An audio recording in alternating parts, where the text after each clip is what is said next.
inside sealed labs, scientists are rewriting the fate of predators. One gene at a time, one resurrection at a time, one hybrid at a time. CRISPR can now swap a single DNA letter and revive species like the thylacine. But what happens when apex hunters are engineered to survive a world we have changed? The future of nature is being edited, and no one knows who will control what escapes. A decade ago, gene editing meant years of trial and error. In 2012, that changed. Scientists introduced CRISPR, an enzyme guided by a simple RNA strand that can cut DNA at a precise spot, delete or swap a genetic letter, and let the cell repair itself. The process is surgical. A guide RNA finds its matching sequence. The Cas9 enzyme slices the double helix. The cell's own machinery patches the break. Sometimes it inserts a new gene or fixes a faulty one. The result is precision at the level of base pairs. Proof of this power came from a lab at UC Berkeley. Researchers took a fragile, ordinary fruit fly and edited just 3 sites in a single gene. Those edits copied mutations found in monarch butterflies that survive on toxic milkweed. The result was a fly that could eat poison, a trait never seen in its species. The edits had to be made in a strict order. One change alone was useless. A compensatory mutation was needed before the most potent resistance would work. In nature, the sequence played out over millions of years. In the lab, it took weeks. One genomics researcher said, "All we did was change 3 sites, and we made these superflies." This is not just about insects. The same technology now targets the world's most threatened predators. Conservationists see a tool to move genes across barriers, helping wolves and big cats survive climate stress, disease, and shrinking habitats. By editing DNA, they can mimic the gene flow that once happened through migration or interbreeding. A spokesperson from Colossal Biosciences described it as genetic rescue for climate-vulnerable species like lions via precise allele flow. The aim is not to create monsters.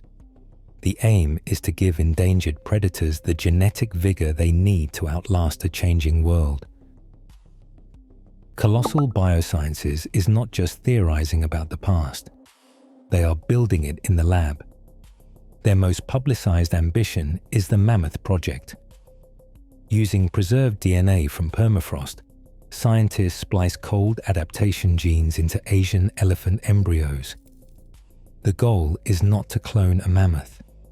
The aim is to create a hybrid that walks, looks, and survives like one. Artificial wombs are under development, with a target date for a living calf set for late 2028. The thylacine, or Tasmanian tiger, represents a different approach. Colossal and the University of Melbourne's Tigre lab have assembled a near-complete genome from museum specimens.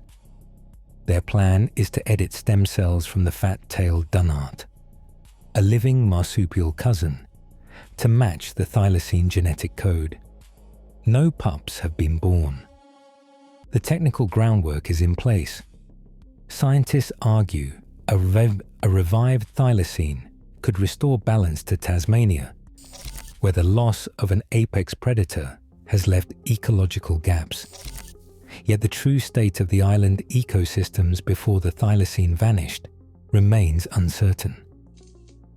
Dire wolf resurrection is discussed as the next frontier. Ancient DNA from fossil bones offers fragments, but the genome is incomplete and degraded. Colossal proposes using grey wolves as surrogates, editing core genes to recreate dire wolf traits such as size, build, and disease resistance. As of now, no dire wolf has walked out of a lab. The project is a promise, not a result. Behind every headline, the reality is slower. Decades to assemble viable genomes, years to engineer living proxies. The scale of these ambitions reaches far beyond insects or plants. These are predators built for dominance, returning to a world that has moved on without them. Ligers, born from a male lion and a female tiger, stand as the largest big cats on record, sometimes reaching over 900 pounds. Their size comes at a cost. Veterinary records document joint malformations, heart defects, and chronic organ dysfunction. Most male ligers are sterile. That pattern follows Haldane's rule, which notes that hybrid males in mammals are often infertile because sex chromosomes do not match. Tigons, produced by pairing a male tiger with a female lion, show similar problems. They can have stunted growth, neurological issues, and short lifespans. Savanna cats, a cross between servals and domestic cats, offer a smaller scale example. Breeders sought a striking appearance and a wild temperament. The result is genetic instability. Fertility drops sharply after the first generation.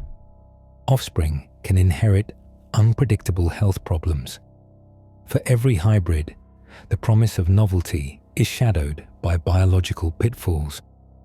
Growth hormone imbalances cause ligers to outgrow their organs. Behavioral unpredictability in hybrids can make them dangerous or impossible to manage. Veterinary geneticists warn that these outcomes are not rare exceptions, but expected results when genomes that evolved apart for millions of years are mixed. The spectacle of hybrid power hides a reality of suffering. Many animals are engineered for display, not for survival. These lessons from big cat hybrids serve as a caution. When genetic ambition outpaces biological understanding, the cost is paid in animal welfare. Predators face a new kind of threat. The climate is shifting faster than their bodies can adapt. Conservation biologists are studying the genetic blueprints of survival, searching for alleles, tiny stretches of DNA, that help wolves withstand bitter cold or let big cats endure rising heat. In the wild, adaptation comes slowly. In the lab, researchers map the genes behind resilience, hoping to speed up what nature once did over millennia.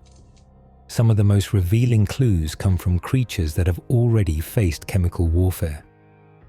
In Australia, native snakes and lizards evolved genetic resistance to the toxins of invasive cane toads, each species finding its own molecular solution to the same deadly threat.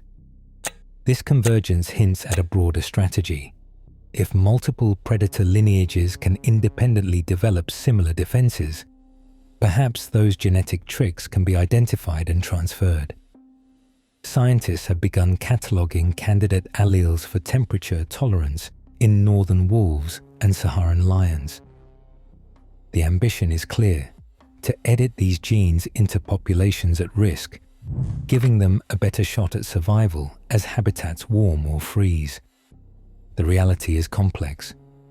Traits like cold resistance are shaped by dozens, sometimes hundreds, of genes working together. Editing a single site is rarely enough. With each new tweak, the risk grows that something essential, like hunting behavior or pack dynamics, will shift in ways no one can predict. A behavioral ecologist puts it plainly: you can't swap a coat gene and expect the same wolf. The promise of climate-proof predators is powerful. The uncertainty is just as real.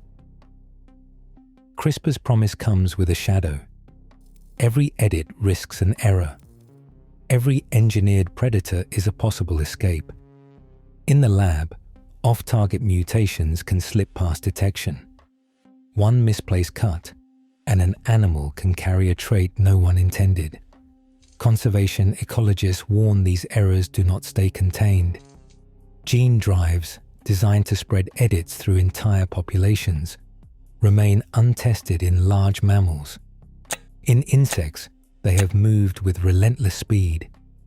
If a gene-edited predator were to breed in the wild, the consequences could spiral far beyond a single animal. History offers cautionary proof. Feral cats, brought to islands for rodent control, wiped out dozens of native bird species. Those extinctions cannot be undone. Mongooses, introduced to Caribbean plantations, targeted rats and then turned to native reptiles and birds. They failed their intended purpose, and they toppled fragile food webs.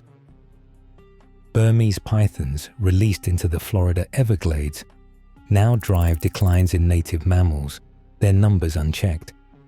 Each case began with control in mind, each ended with ecological collapse. In the world of gene editing, a single escape could echo these disasters, but with changes written into the genetic code itself. A single engineered gene, once released, does not stay put. Population genetics models show how an edited allele, introduced through a fertile female or a rare backcross, can sweep through a wild population in just a few generations.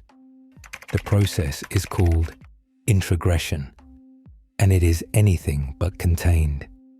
One altered wolf, one hybrid big cat, can become the ancestor of thousands. As these genes spread, the consequences ripple outward.